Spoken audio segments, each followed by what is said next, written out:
Hello guys, आप लोग कैसे होंगे? अच्छे होंगे, स्वस्थ होंगे, मस्त होंगे और हम भी अच्छे हैं।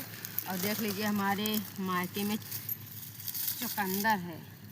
जिसको खाना हो तो कमेंट में लिख देना और आके ले जाना खाने के लिए। यहाँ इतना सारा चुकंदर था ना, बहुत सारे लोग मांग के ले जाते हैं, खाते हैं, पर हमारे यहाँ बेच नहीं जाता। और हमारे गांव में कितने लोग हैं ना, देते नहीं खाने को, और पर हम लोग खाते नहीं। देख लीजिए इतना बड़ा है, इधर कैमरा है, इतना बड़ा है, पर ये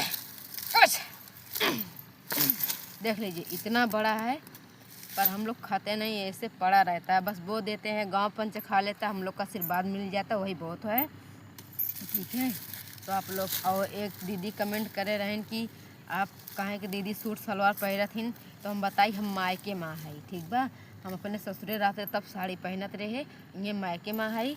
और इधर कैमरा कर, इधर इधर देख लीजिए, यहाँ ककड़ी है, खीरा है, कुनरू है, बैगन है, ये सब बाग वोग सब कुछ ये सब हमारा है।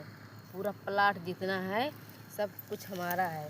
तो आप लोग से हाथ जोड़ का रिक्वेस्ट बा, तो आप लोग से ज़्यादा सपोर्ट करा जा। बाय।